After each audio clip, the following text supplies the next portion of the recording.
Um, Thank you so much for joining us. My name is Milia Abdi, and today is the first day of our 3-day event for that's a lead up event for the Women Rise launch. And this is the keynote. So I'm really excited to invite Elizabeth Strickler, who was kind enough to give us her time. I met her recently at NFT NYC. She's so amazing and she's so wonderful. And yeah, so to formally introduce her, she's a blockchain professor at Georgia State University, a passionate believer in creativity, innovation, and entrepreneurship. Elizabeth uses her talents to support students and clients to start businesses, tell immersive stories, and build a stronger cultural economy. She's excited to take students and clients on a journey into the future and then help activate technology and resources to realize newfound visions. So I'm extremely excited for Elizabeth to join us today. And with that, let me add her here. Hi, Elizabeth. Hello, Malia. How are you? I'm awesome. I'm so excited and honored to talk to you today and have you as our keynote speaker. And yeah, how are you doing today? I'm great, and I'm excited, and I'm going to keep this sort of casual and fun. Awesome. All right. So what I'm going to do is I'm going to disappear from the place, and then the floor is yours. Okay. And yeah, All right. awesome. All right. So, hi, everybody. I am going to just walk through a few things and then get you all to go on a journey with me. And really, this is more about you all helping me than me helping you. But first, just tell you a little story of that. Back in the 90s, during the dot-com boom, I was a programmer. And my very first job right out of school was to work with a small company that was starting to build the internet, and they had a bunch of servers. And each of the servers was named after a strip club here in Atlanta. And most of the office banter amongst all of my male colleagues was about strip clubs. So that was interesting. And then my next job, which was really hard for me to get because they tried to keep me through an NDA. But my next job was with a really great company and had a great leader. And I was hired as an engineer to help set up servers for the internet because we had this idea that instead of just logging on as dial-up internet customers, that people might want to set up web pages. That was a new thing. And I was the lead engineer on creating web servers. But when I got there, the environment was really pretty toxic. And it took me 3 days to install the Linux operating system on my computer. And all the male engineers just kind of walked around and sneered at me. And, but I did it. And I did it, and I, gained respect. And I went on to continue to be a very successful engineer with that. Really a systems programmer with that company before I left to go do other fun and exciting things. So what I learned in that was that learning technology really opened a lot of doors for me. But it was not easy. And I think that the environment is better, but it still continues to be complicated. And we all have to support each other. We women and we people who believe that everybody has a chance have to support each other. But the knowledge of technology is what got me in a lot of doors, but thinking in a human-centered manner with a robust eye for the creative and innovative and avant-garde is what kept my passion going and kept me having new, interesting experiences. And so that's just sort of a way to get this started. So before I go into my thought experiment that you all are going to go on with me, because I like for people to think creatively and think along with me creatively. Before we go there, I just want to talk a little bit about NFTs in the metaverse before I go into tokenizing your twin, which is the topic of the talk today. And I will leave plenty of time for you all to ask questions, because this is really meant to be a conversation. And I would love to carry the conversation on in the Discord, because actually really what I'm going to do is ask a bunch of questions that I don't know the answer to. But just one thing about where we are right now in this whole NFT thing and what is going on. And I know you all, there's a varying degree of experts in the room, all the way to novices. So I just want to share this tiny little perspective, since I was part of the internet, internet 2.0, web 2.0, mostly. But so the internet was created and meant to share information. And the way that was done was through copying the information in order to share it. So this was great for consumers, but terrible for creators of the information, because the creators of the information, all their stuff that they were creating was just being copied and shared. So blockchain was the technology, starting with Bitcoin, that allowed financial information and data to be sent but not copied. Because if you send a digital dollar or a digital Bitcoin from one person to another and it's just a copy, then you have the double spend problem. So you can't have that happen. So blockchain prevented digital financial data from being copied. So it was that same blockchain technology being applied that was then applied to all other information that is revolutionizing information, so that the creator can choose how and what they create, or if what they create can be copied. That's what the NFT is. So information can be thought of. When I say information, that sounds so broad and generic, but nowadays information is basically anything that is a file that you create. So that file could be a JPEG, a .wav, a doc, a document, an Excel spreadsheet, an HTML file, a .mov, movie file, a 3D asset file, HTML file, et cetera, et cetera, et cetera. So, but what the information stands for is someone's labor or someone's personal data. So if you take a photograph, no big deal, you share it with people. But if somebody takes that photograph and uses it as the advertisement picture for Coca-Cola, that was your labor. You took out your camera, you saw something beautiful, and you photoed it. You get to control that data, just as you get to control all of the personal data about you. So, so when you think about stuff that you create, that is labor. Some things take a lot more labor, like an article that you write or a 2-hour movie versus, a tweet. Still, it's all data and it's all labor to some degree or another. So it is my belief that artists were the worst victims of the internet being a giant copying machine. And so they are the first to celebrate this new technology. And also, artists often go into places and concepts that make those places and those concepts cool. And then the rest of the people follow.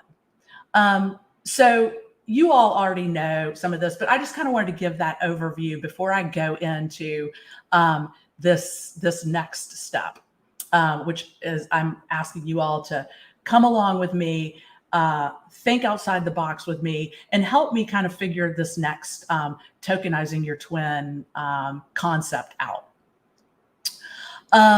So one last thing is that owning digital goods really matters as we move to the metaverse, because digital goods are NFTs, digital currency is cryptocurrency, and a digital ledger of transaction is what blockchain is. Don't let all these concepts and these terms, throw you off. I want you all to just go along with this next part with me, and I'm going to start to share my screen. Okay, so this is a thought experiment, and it's in progress. I'm asking you all to help me. And because I believe we're all in this together to build a better world through collaboration. And women really know this pretty naturally, I think. So first, I have to identify myself. So I'm going to throw out some things like some titles and some things that I've done and some data points so that you can validate who I am. But as I do this, I want you to think about your own data points and how you express your value through data. So my identity is what you see. Plus you're seeing a lot more of my garage studio than you would if we were in person. But I am the director of media entrepreneurship and innovation at Georgia State University. I helped build a 3-story augmented virtual reality production studio there. I am the founding director of now the Creative Industries Blockchain Lab. I am also the NFT division of the Dallas Austin Music Distribution Company. And I am also Quantum Folk on Hic Ec Nunc, for if that means anything to any of you all. So the first thing that most people think of as a digital, of a twin is a digital twin. And now I'm going to start to share my screen with you. Okay, share screen.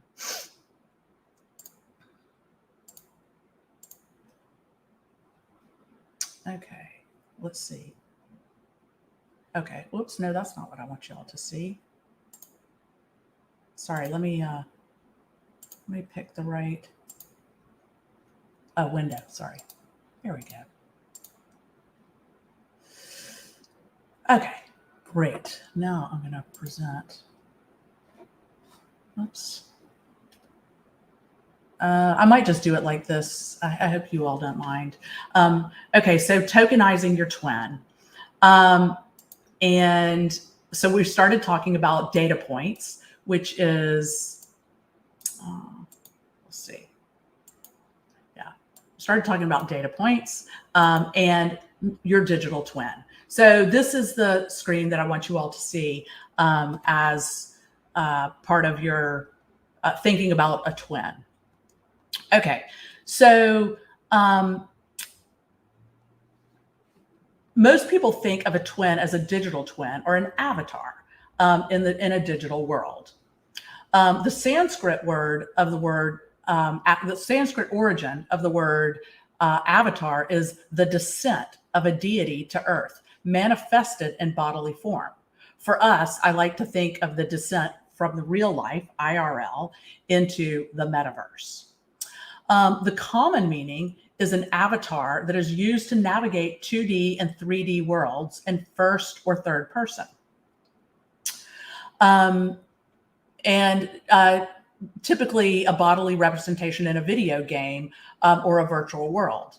And typically the human controls the avatar. So an avatar is a visual representation of yourself. And did you know that 60% of Gen Z think that how you present yourself online is more important than how you present yourself in person, as opposed to 29% of baby boomers who think this. So an avatar focuses on your digital twin in looks or bodily form. but is a twin of our personality in the form of a chatbot that mimics your voice and the patterns of expression also a crude twin of ourselves? So I'm asking you all a lot of questions. So take notes, because I need answers to all of this. So let's go to token. All right, hold on a second. So one thing I like to say is that we're all moving to the metaverse. That's what I was talking about with the 69% of Gen Z. So if you go far enough west, you hit the metaverse. This is our new world. This is, where we're going to think, we're going to create new worlds. All right, so token. Token is a thing that is serving as a representation of a fact or a quality or feeling. Tokens are important because we have moved from a platform economy to a token economy, and understanding what we can tokenize about ourselves matters. We can mostly think of this as anything that can be digitized at this point. We can do, what can we do with this data as tokens, and what should we and should we not do is a huge question. So what part of me is measurable, valuable, stakeable, transferable? And what is just data, and what is a token? All right, so tokenize yourself. So let's go into some deeper detail. All right. In order to create our digital avatars, we digitized our bodily form. Most of us have not reached metahuman proportions, which is the sort of high fidelity avatars that are made in Unreal Engine. Usually when you go to make an avatar on some platform, you get a few choices.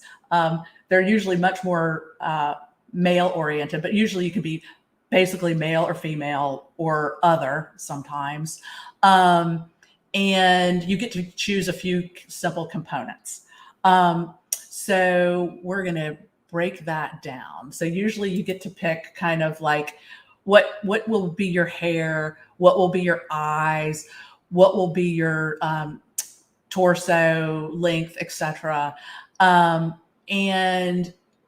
But what you do choose symbolizes something about your identity, blonde hair, or or no hair, or the more detail that you can give, the more self-expression opportunities you have, and also the more symbolism you have for what tribe or values you want to represent in order to connect with others. So this is why digital clothing and fashion matter so much, because we are trying to represent our taste in digital visual form. Okay, so more details about quantifying ourselves in order to bridge the physical to the digital. So things like the way that you can use your fingerprint to open your computer. It's a digital physical connector. So it's the thing that's connecting the IRL to the meta. Your pupils, your face, your facial expressions. Also, you can be recognized by things like the way that you walk. In China, they can detect a person based on the way that they walk. You can be also detected by your location. Some people are even detecting people by their heart beats. So that's a physical digital connection. So really, we're quantifying ourselves and therefore qualifying ourselves. So as we break apart our physical bodies and create these new digital quantified personas, what are we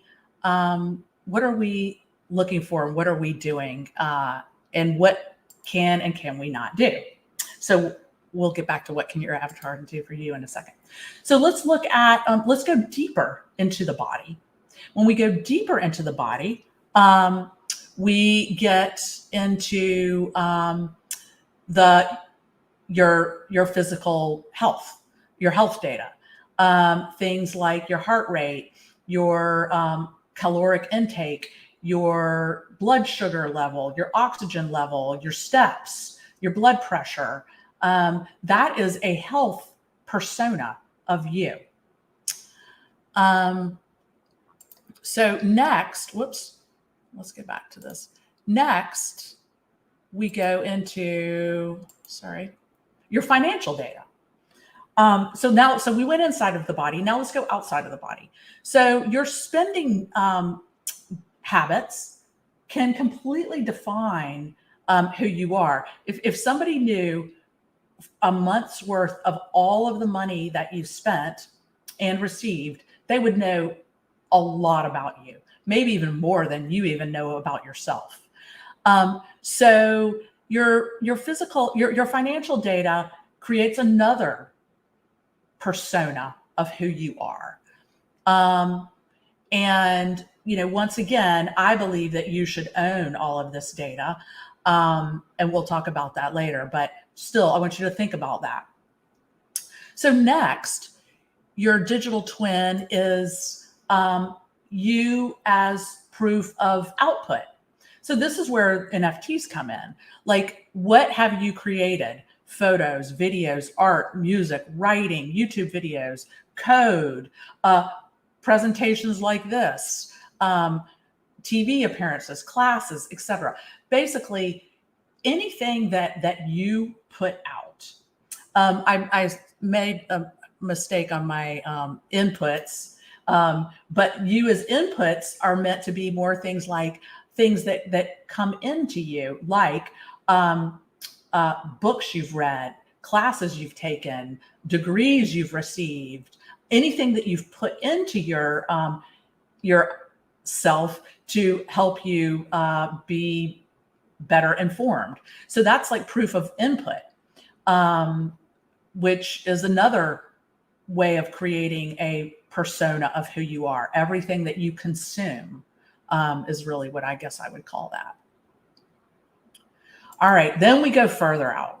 Okay, well, we get into family trees, which I mistakenly left that slide out, but you as network. And you as network gets into you as reputation. And again, technology is neither good nor bad. It's how we use it. And I want you all to help me think through this. So you as network, your connections, your followers, your fans, your collaborators, your followers, views, friends, etc. So you as reputation, proof of authenticity. You could also have, this is depending on who you surround yourself with. This could be good reputation or bad reputation, or good to some and bad to others. So as I go through this, I am posing to you 3 separate questions. And I would really love to just have you all think along these lines with me, because we need women thinking about these topics and not just men. So as I was thinking about all of this data, as we are digitizing ourselves, thus decentralizing ourselves, are our digitized selves, as we spread our digitized selves across different platforms, different computers, different servers, different devices, it is decentralized. Are we becoming more decentralized as we digitize more and more of ourselves? Will all of this data one day be re-centralized? And will that be on an avatar or in a wallet or in a house, a digital house that we store our stuff in? What should and shouldn't we put in that house? What should we own that is totally private, and what should be public? And how can we use this to better ourselves and our communities? That's one question. Question 2. Should we think of our digital twins that we create more like children? They are similar to us, but not exact replicas. we can create many instantiations of our replicas, of our digital twin. Therefore, we can have multiples. And through AI, we can train these data avatars to learn to earn, just like we train our children to eventually do, to do these things on their own. Will these avatars be able to support us as we age, or be able to predict our future through simulations? Or, now this is a little bit harsh, but, or by having all of these avatars, are we creating tons more work for ourselves, since we now have to dress and clothe and care for all of these things, these digital things that we are creating?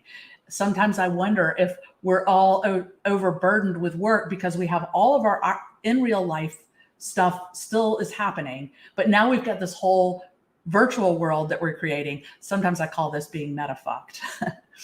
And finally, can our true essence be represented by data and avatars? Is our taste data and self-expression the closest thing to our essence? And that is why the explosion of art NFTs and NFT fashion happening now. Money is boring, but art is the expression of what it means to be alive. And that's what has got us all here. So those are my 3 questions, and I would love to hear your thoughts and comments on that, and questions, etc. And I'm going to stop sharing my screen. Oh, okay. Hi, Elizabeth. Hi. That was so amazing. Oh, first, thank you so much for that. I thought I got to learn, I got to learn a lot. There were some things that I'll be honest, I didn't understand, but it got me curious. So you asked a few questions at the end, and I have a few questions. We have a few questions in the chat as well. I want to start with that. What is your answer to the questions that you asked? Is it that you think we are burdening ourselves because we have so much, already going on in our real life? And yeah, so I would love to know your thoughts on that first. Well, I mean, I don't know the answer. I think it's going to take a lot of us to figure out all of this, and what the thing that we don't want to have happen is to make all the same mistakes that we made before with the internet, and creating toxic cultures, and creating not owning your own data, creating real privacy issues. And so I think there's going to be a balance, and that's why women are so important to me, because women typically, this is very stereotypical, but women have a more collaborative approach to the world, and a typically more balanced approach. It doesn't really matter, male, female, that's not really, those binaries might even go away, but learning to work together and learning to, try out some things, but make sure that the human is at the center, that the care of the person and a balanced life is at the center, as we go forward. And it's going to take a lot of people to figure that out. And that's why I love things like DAOs, like decentralized autonomous organizations, which are using technology to help check the system to see if the balance is happening. That's amazing. And actually, that gives me a great opportunity to ask one of the questions from the chat, where Eski is asking, we can see over here, do you expect government regulations playing a part in the metaverse at some point? And I think that's a really interesting question. I would love to know your answer for that. Okay, so I'm just going to tell you, I listen to a lot of people and learn a lot of stuff from other people. So Balaji Srinivasan is one of the people that I listen to. So do I think the government will regulate the metaverse, or do I think the metaverse will replace the government? Right? So I think that every time we have one of these cryptocurrencies or one of these even NFT projects, we're learning how to create community.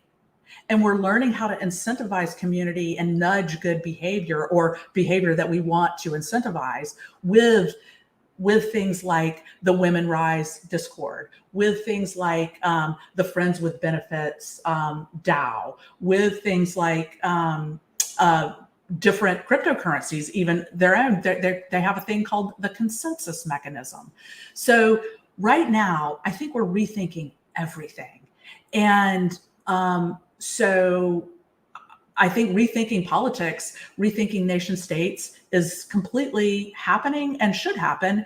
And we need all the smartest, not just the smartest, because I don't even know what smart even means. We need a lot of different perspectives. And that's why we've got to get as many women involved in technology to be a part of the conversation. Exactly. And actually, that brings me to my next question about, you said we are currently rethinking everything, and therefore we should rethink politics or government in general. And I think one thing that I really feel hopeful for when we think about metaverse is education. You being in the field, you having such an amazing relationship with your students and having this passion to teach people and educate them on various things. I want to know your point of view about, so one of the goals with Women Rise we have is to build the first school in the metaverse, and not just buying a land and just building a school, or just buying a building and just calling it the first school or whatever. Actually creating an experience where we have more than 129 million girls out of school around the world, and so this is they're the ones who inspired this idea for us, where we thought, can you imagine a school where they don't have to rely on a building, on physical books, because lack of resources is one of the reasons why there's lack of education. Not the reason, but there's one of the reasons. And there's also authorities, for example, like what's happening in Afghanistan right now, right? So can you see a school in the metaverse? We have already started working on it. We have a roadmap, we have plans for it, really extensive plans. But you, as as an educator, as somebody who's really who really sees the metaverse as not a maybe, but a definite yes, do you see this happening, and how would that even look like to you? Well, I love that question, and I love that plan. And so the and education needs to be rethought. And while I work at a university, there are so many problems with that whole process. But it's the decentralization that also is so important. And I actually had a quote that I was going to read from Professor Feynman, which is, your intelligence cannot be measured by a number. It is defined by your willingness to learn, solve problems, and try new things. You are more than just a number. Develop your skills, share your brilliant ideas. So I say, share your brilliant ideas, develop your skills, and this decentralized kind of, so this is where the tension between centralization and decentralization. You could start a school, you could write out what the curriculum needs to be, and then spread it out to everybody. And then that feels like authoritarian China, right? That's not kind of, but there you can have people learn and always just continue to share, learn to get feedback, learn to process the ideas yourself, and then share that and try out sharing the ideas. This was not a perfect presentation. I am in the process of creating this presentation, but I'm okay with that because I'm learning as I go. You all are learning with me. And so I'm kind of showing my own vulnerability and my own willingness to try new things as a way to model. And that's how we should all learn to model. Go with curiosity. What is it that they say? Look for people who are seeking the truth, not to the people who have found it. So yes, I think that the idea of a school where we're all teaching each other I mean, it needs to happen. And Malia, that I did I went to India to do a documentary on a tea plantation, but I ended up in Calcutta starting a training girls to tell their own stories with cameras and learn how to edit with computers. But it was the computer skills that gained them the courage to not get married and to learn how to have their own skills.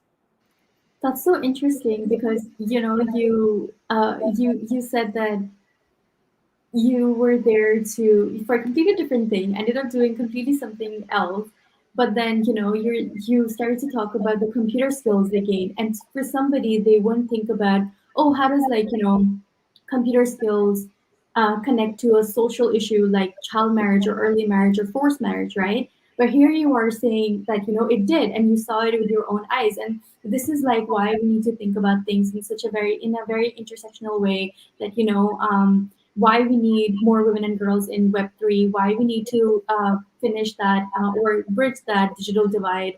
And I think what you did in India, I think that's like a perfect example for that, because through by just giving them a direction, giving them a little bit of the resources, a little bit of the knowledge, I think it's really transforming for a lot of people. And in the most I think maybe we're not even able to imagine it, the kind of impact it would have on their mind, on their you were there, you said that telling your story through a camera, and then there were computer skills added to it, but then that ended up having such a big social impact on them. Yeah.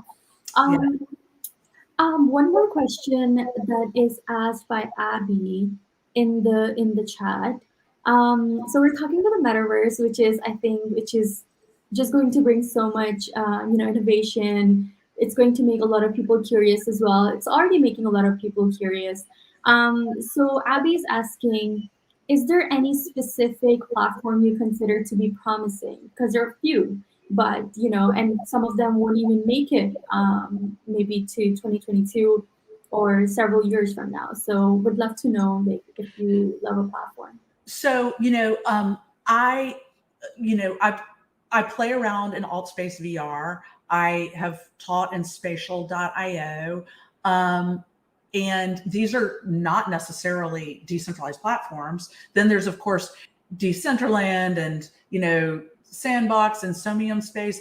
But this is all being discovered right now and being figured out.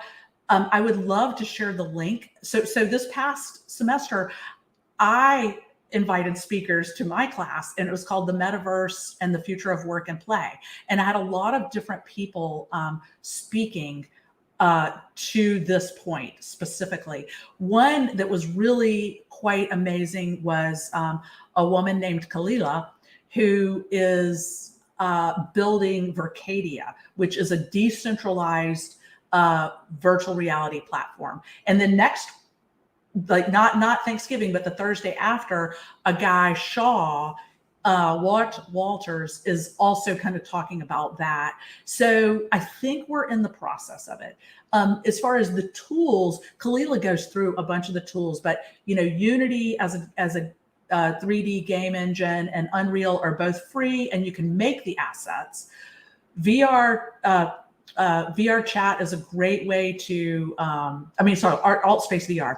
AltSpace VR is a great way to play around in 2D and 3D virtual reality. Where we're all going is just hard to know at the moment. Yeah, so sort of that sounds like that the best platform hasn't been built yet, or we haven't seen the full potential of Metaverse yet, right? Yeah, that's amazing. Well, thank you so much, Elizabeth, for your time. One last thing I want to ask, very selfishly, for Women Rise team and community is, do you have a word of advice for our project? I was able to share, about the project with you a little bit in New York as well, and yeah, we were connected like later as well. So I would love to hear from you if you have like any word of advice from for us. Like, we are launching in like 3 days, which is so crazy. I feel like, oh my god, just yesterday we were waiting, that, oh, the launch is like 3 months ahead. But yeah, now we're only 3 days away. So would love to hear from you about that. Well, first of all, I think your project is fabulous. I think the artwork is fabulous. I think the mission is fabulous. I think the